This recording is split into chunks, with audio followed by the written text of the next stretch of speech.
having people around you who are ahead of where you currently are in what you want to do is super powerful. And I've got an example for you that I want to share today. As a big fan of business, been doing it, I've been in business now for since year 7, really, or year 8 if you include planning. And a friend of mine who we met out here, I've done 3 businesses by the way, a 6-figure, a 7-figure, and this one hopefully to be 8-figure soon. A friend of mine last year, whenever we come to Bali, we get together a group of entrepreneurs and we go and do like a retreat for a long weekend, and we basically all go rent a villa together, and we play sports, we work, and we run these like Shark Tank sessions where we pitch what it is that you do, what your biggest constraint is, and what you're trying to do to solve it, essentially. And this guy that we had with us last year was, at the time, probably the lowest entrepreneur in the group of the most recent one, the most recent starting entrepreneur. And he has a website that's very specific to Bali here, which is wicked. Really cool what he does, but it was struggling to be monetized, and it was kind of not aimless, but the path was unclear on what was the best thing to do. And after a really long conversation with 4 separate businesses and the owners of those businesses, we came to the conclusion he was really focused on this idea of a booking engine and making money through helping people find places to work. And we all thought the idea is not bad, there's nothing wrong with the idea, but the way that he's going about it, it didn't make sense at the stage of the business that he was in. He essentially had no audience, or had very, very little audience, and so as a group we then came up with an idea of, or rather the main focus he needed was simply maximising the number of people who saw his stuff, right? Like if you're a content creator, which is essentially what you are if you run an information website, you're a content creator. If people aren't seeing your stuff, that's the problem before monetizing.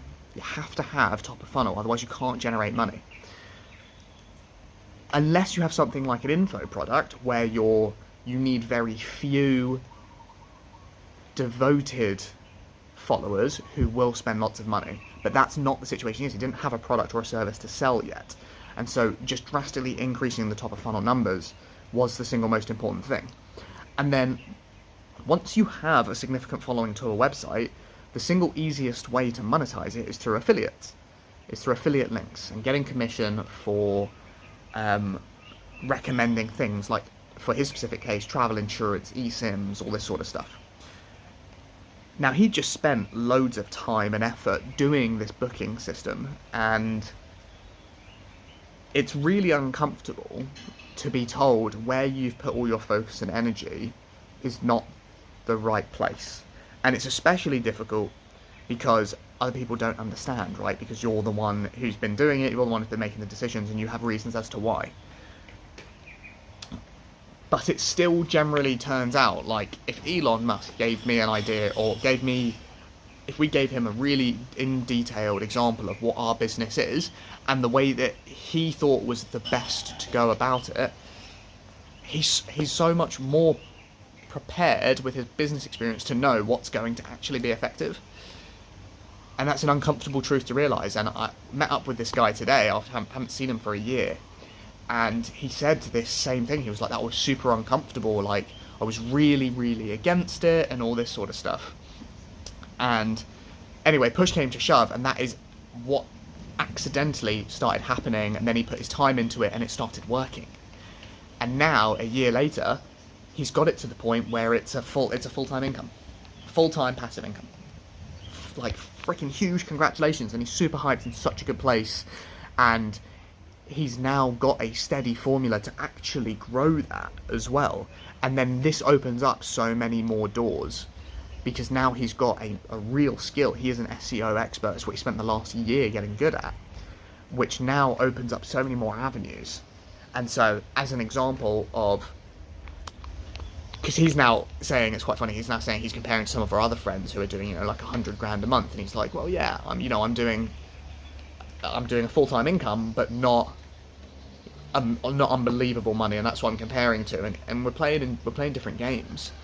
And the key thing that his is a massive win is his is passive. Like, if he does the work or not, it's now coming in because of the work that he has done. So my recommendation for him for what to do from here is keep going. His goal is to get it up to, like a really good full-time salary, like a double or a triple full-time salary over the year, doing exactly the same systems that he's doing now, but just more of it, because it's working. If it ain't fixed, don't fix it, right? If it ain't broke, don't fix it. And volume negates luck. So now he's got a system that works, he's going to hammer it. And then I said, you should document this journey. You should put it all out there, because the moment you reach that point of success, everyone's going to look at you and go, holy shit, you really know what you're on about. You're an expert now. And documenting that journey gives you credibility to know where you came from and what it took to go from where you are from where you started now to where you are in the future. And then he could then turn that into an info product and then make a business off of that. That would be, hitting much bigger numbers with his active time. So I think passive income generally is really not the game to play. It's an illusion. A lot of people think like retail, not retail. Lots of people think that renting, what's the word for houses? Anyway, you know what I mean, houses and properties. Doing that and renting it out and all that sort of stuff is going to be passive income. Like, it's not, it's a job.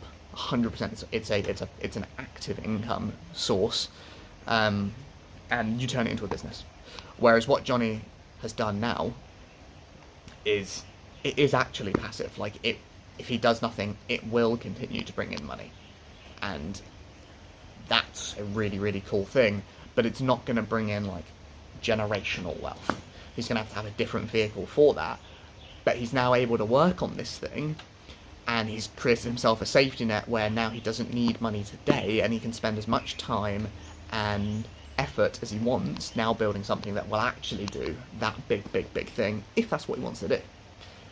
So that would be my recommendation of how he could do it, because the trick is, in business, do cool shit and then talk about it. The reason that we have the clout to become GCSE maths tutors is like, we got full marks in ours, and then we got full marks in the next certification, and then went on and did degrees in it, and we've taught thousands of people how to do it, right? We've done the cool stuff and then figuring out how to businessize it later. We're not figuring it out whilst taking people's money.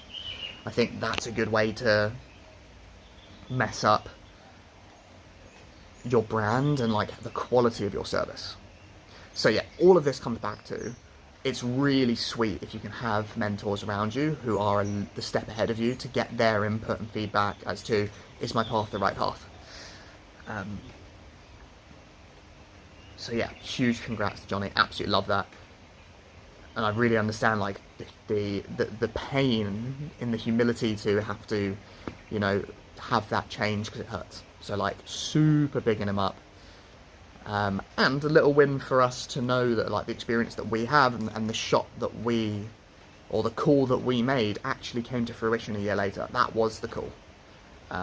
So that gives me an extra sense of verification on like, yeah, my knowledge is actually useful. And there it is, raining in Bali in wet season. Alright guys, have a great day. Catch you later. Peace.